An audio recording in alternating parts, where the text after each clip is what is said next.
Hello, this is the Monday Meditations. Um, I th and I'm Steph Skupin, and yeah, thanks for being here and thanks for watching the recording if that is what you're doing. Today I want to talk a little bit about how mind creates the world. So the Yoga Vasishtha, it's one of my favorite books, says that everything in all 10 world appearances is created by mind and by mind alone. And that is the basic teaching of the Yoga Vasishtha. What does that really mean? What is the influence of this teaching? What if mind does create the world? What would that mean? Would that mean anything? Would it make any difference to us? So the purpose of meditation is to calm the mind. And the purpose of a calm mind is to enjoy clear thinking, right? Or less, or even no thinking, so that we can have clear vision, clear understanding. And the opposite of that is obsessive thinking, and that's a normal state for many of us. And Byron Katie says that thinking is the ultimate addiction. And for me, that's totally believable to think that thinking is addictive, because, and I think it's like that's what the Buddhists call attachment to thought. And it's obsessive. What does that mean? We can't stop the process at will. We get drawn into it and then we continue and continue and continue. And I'm sure you noticed that. And we don't try and stop the process because we're convinced that we need to think, right? I mean, how often have you said that yourself? Like, I need to think about this. Because without thinking, how would the world function, right? How would it? It's unimaginable, unthinkable. So our conviction is, old and deep. Like in 1634, I'm sure you've heard this one too. The French philosopher René Descartes said, "I think, therefore I am." Thinking as the ultimate proof of existence. And so when we believe that, then we identify with the thinking mind, with that thinking process. Descartes also said that in order to arrive at truth, one must first question everything one thought one knew. And when we habitually believe what we think, then what happens is we tend to take judgments and comparisons at face value. And then as a result of that, we find ourselves living in a world that's unsatisfactory and that runs contrary to what feels like truth to us. And some of those unquestioned judgments are super scary, so we try not to look at them and we just muddle on as much as best we can. So in the Tao, it says that naming is the origin of all particular things. And that goes along in the same, that same kind of vein of thinking. Before you have language, before you have words for a thing, which for example, like small children, the world seems new and exciting. And it still happens when we go somewhere new, when we haven't yet named it, categorized it, know about it. It's new, it's amazing, it's alive. But then we begin to name things and this I know mind kicks in. And that state of mind, that I know mind, it glosses over things things we know and we don't look anymore, right? So, oh, it's a tree. It's a tree, like, 1,000 of trees. What about it? I know it. I know it's a car. I know it's a house. It's a bird. It's a mountain. It's a sea. Moving right along. It's a person. And another one. So this I know mind, it acts like a screen between ourselves and a proper appreciation of what is alive in the world. So only when we see that inherent life of the world can we feel connected. When we appreciate this aliveness, that's when we create a space. We create space for love to flow and to blossom in our lives. So what we're going to do today is go to the very basic blocks of how mind creates that world and creates that screen of thinking. And we're going to get still with the forms in our world. So we're going to start the meditation as we usually do, with the eyes closed and getting into the body and relaxing the body. And then we're going to do an open eye meditation, and I will guide you through that.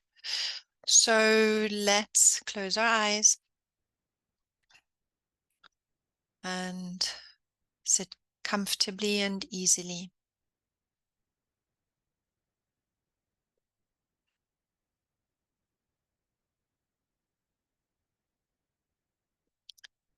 Become aware of the breath, your natural rhythm of breath right now.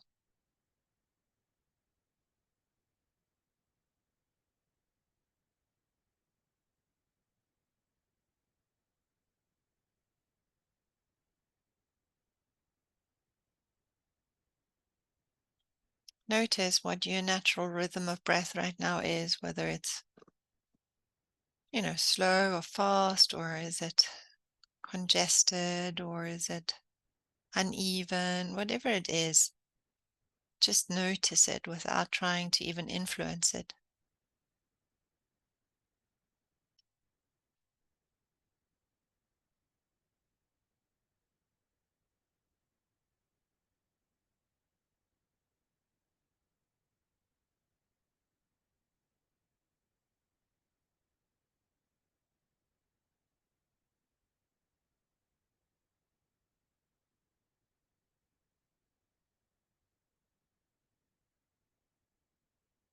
And become aware of the sensations of the breath. Breath going through the nostrils, the throat, expanding the chest and collapsing the chest.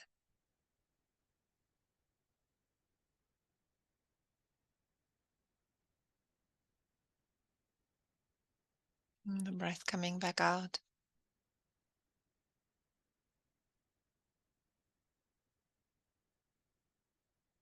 Just be aware of the waves of breath and of sensation as they happen without you needing to do much of at all. Your body knows how to breathe.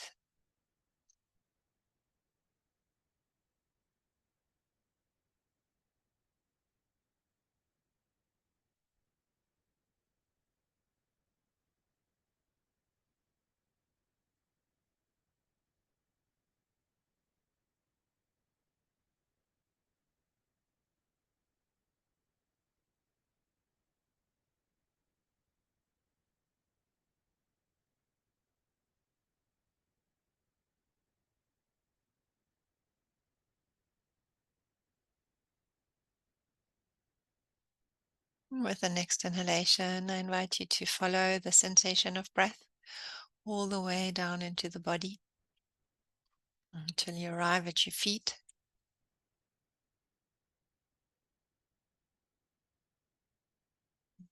Just become aware of the sensation of feet.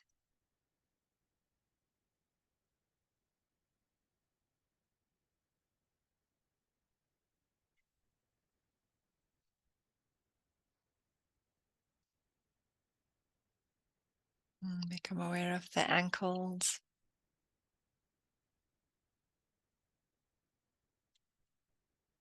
the lower legs,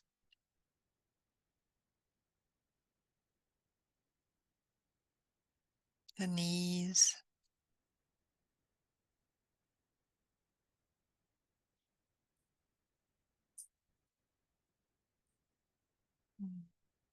the thighs,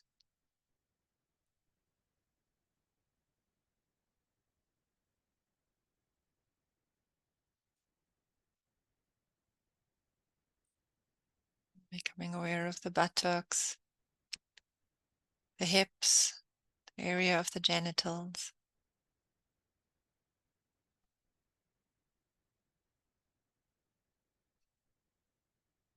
becoming aware of the abdomen.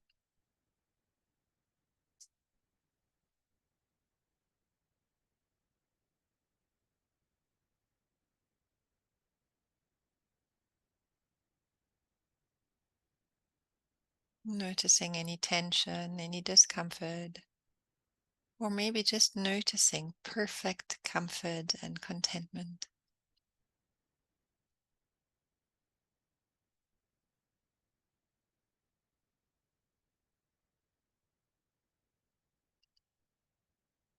Becoming aware of the stomach and the liver region.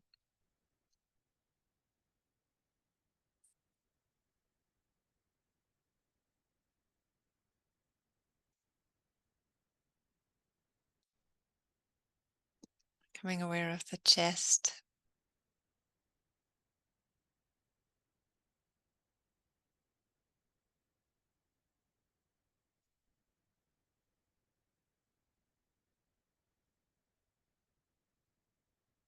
Shoulders.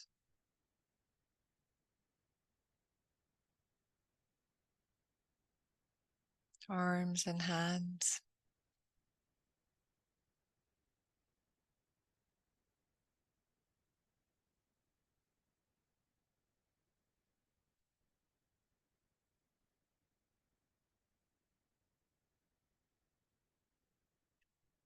Becoming aware of the length of the spine. From the sits bones all the way to the base of your head, base of the skull.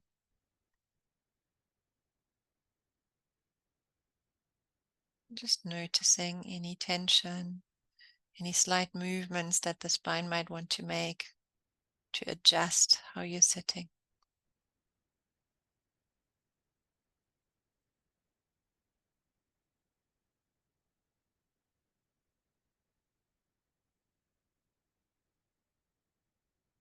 And becoming aware of the throat.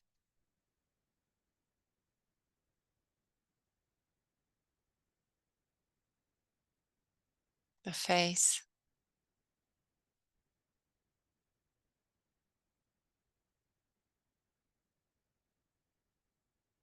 And the top and the back of the head.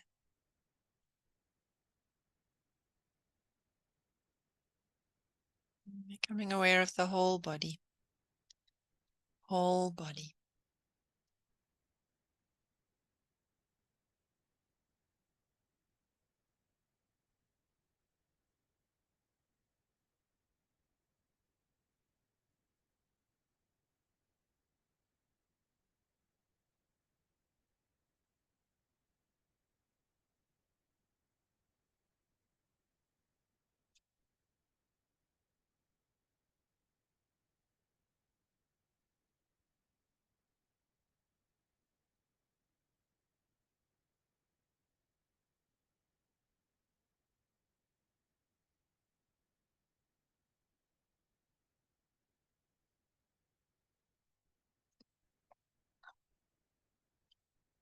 And become aware of the chair and the surface that you're sitting on.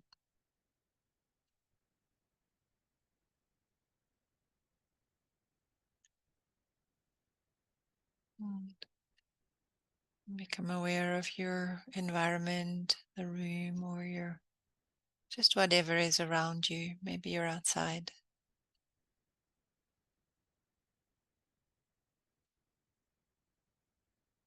And then gently open your eyes and allow your eyes to just travel around the room.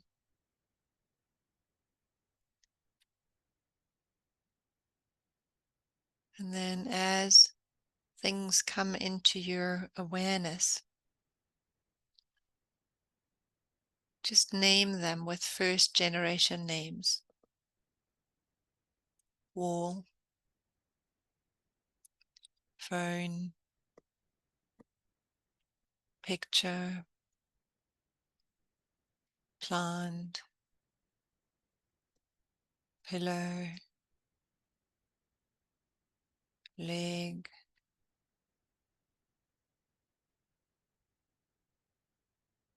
Notice if your mind wants to go to second generation thinking and tell the story of how this picture came here. Maybe that it needs dusting.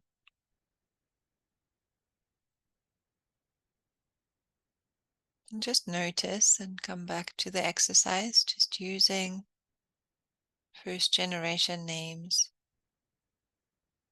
Carpet, window, pen.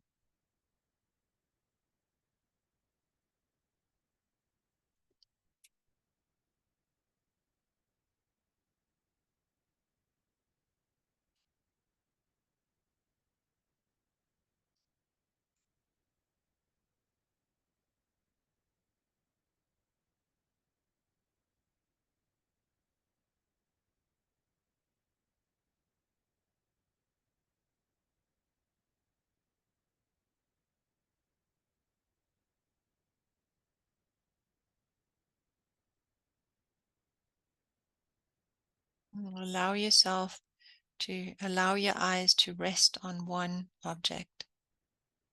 Notice the name of it, and then notice what else you know about it. Allow your mind to supply the story of it. Allow that story to expand.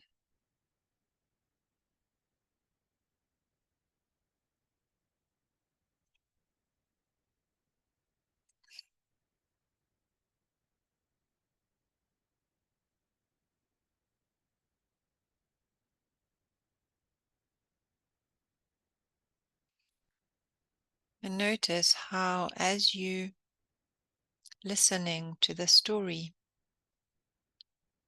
as you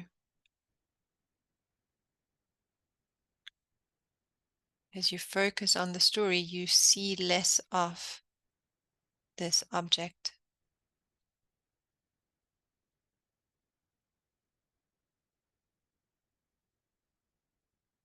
And bring your attention back to it.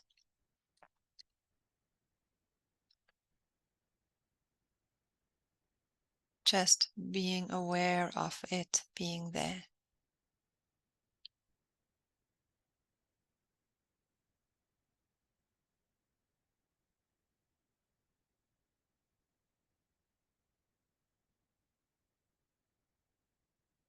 You might even pick it up, touch it, feel it,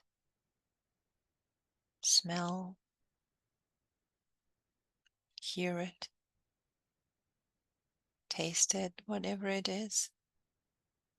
Allow your senses to experience it without the story of what that means.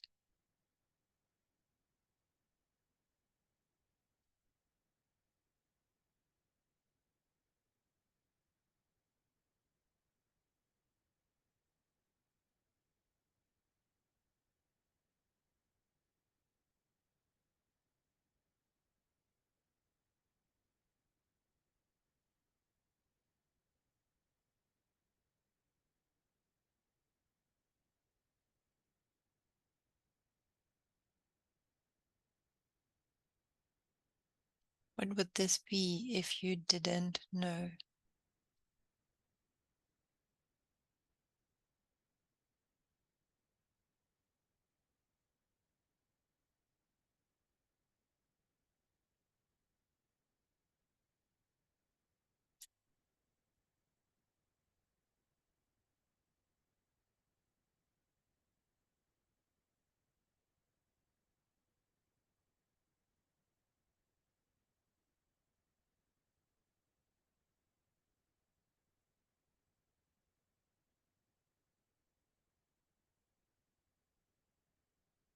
If you did pick up whatever you were bringing your attention to, I invite you to put it back down with reverence, with as if it was something that was treasured, even has its own aliveness just for being in the world. And then bring the attention back into the body. Maybe close your eyes for a moment.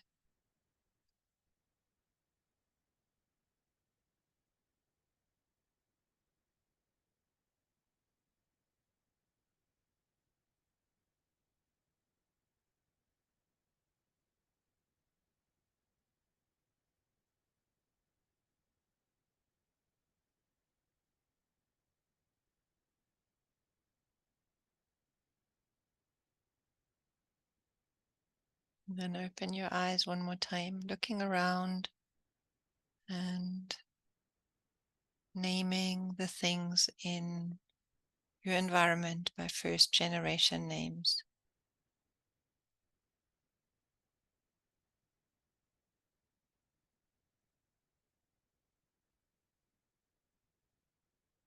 Lamp,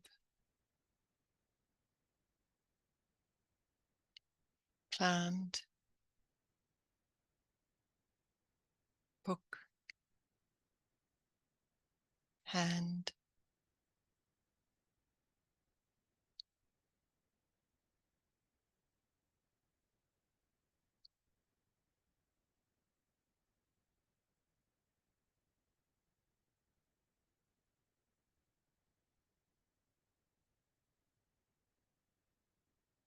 and again, bring your attention to one object in particular.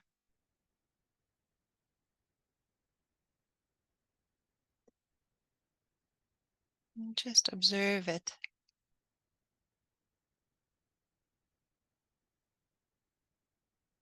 Maybe pick it up.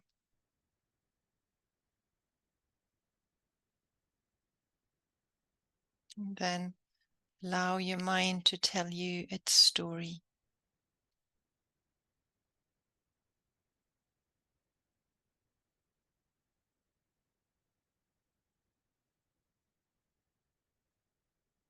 Where did it come from?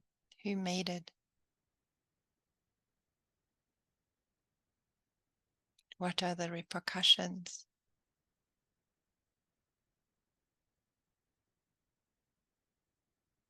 Why is it still here?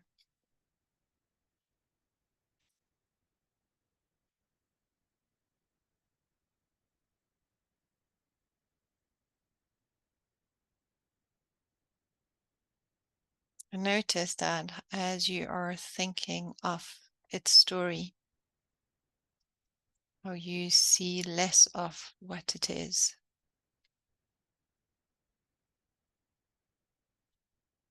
The screen of thinking.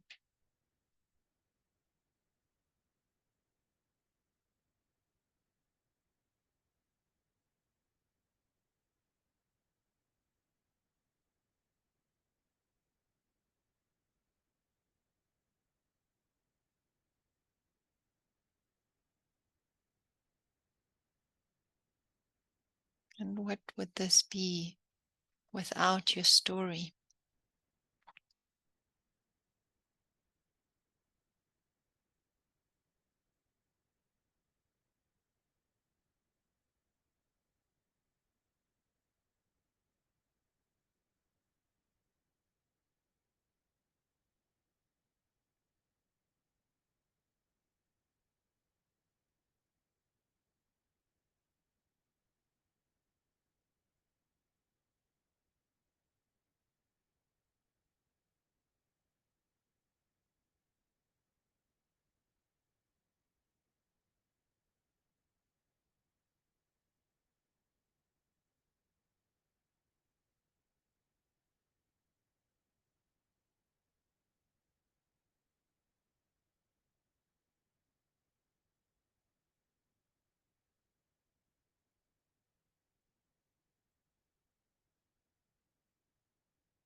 One more time.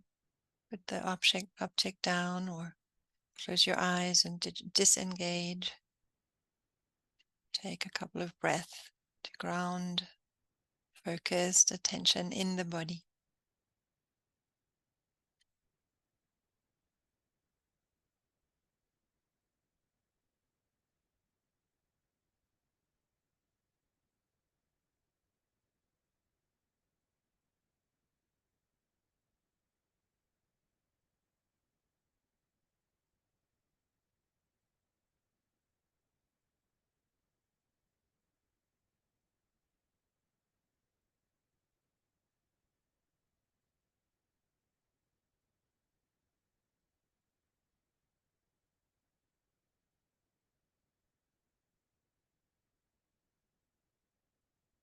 Once again,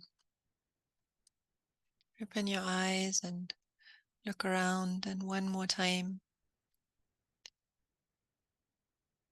bring your attention to one particular object.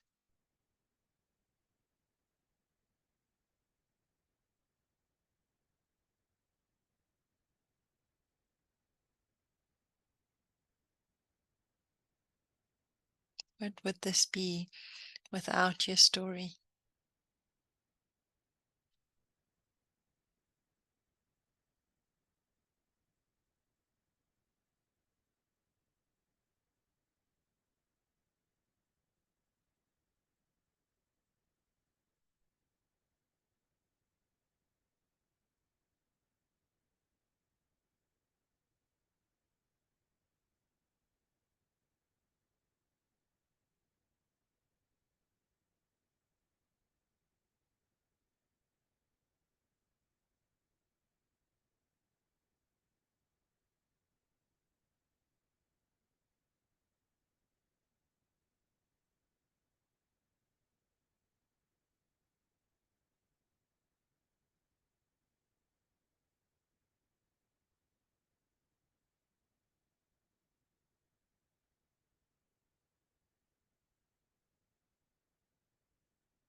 And take a deep breath in. Put the last treasured object down.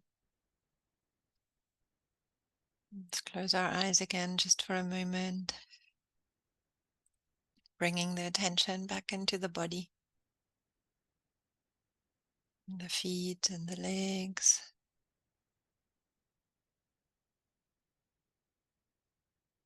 the buttocks, the lower abdomen,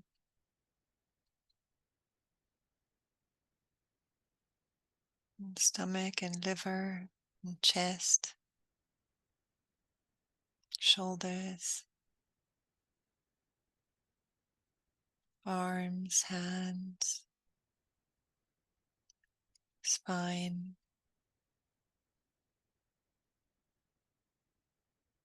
throat and face and head.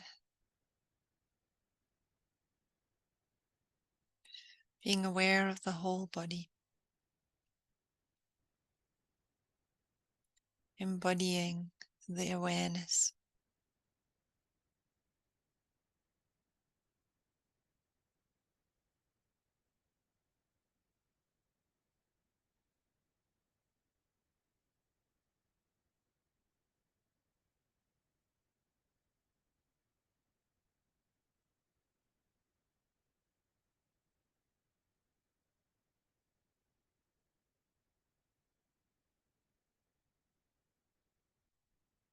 Once more, taking a deep breath in and breathing out. And as you're becoming aware of your environment, slowly and gently in your own time. Open the eyes again.